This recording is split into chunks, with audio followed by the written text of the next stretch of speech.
Hi, we're all familiar with the actors' workshop where they say the same words, but in different emotions.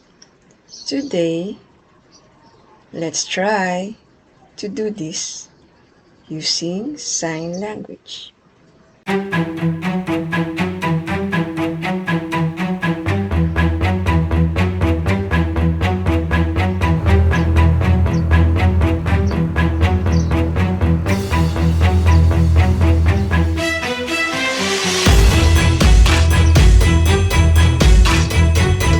Just like in acting, facial expressions is important in sign language.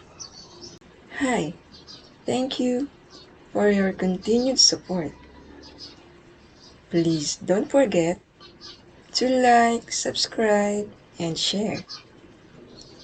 If you have any questions, suggestions, or comments, please write in the comments below. See you in the next video.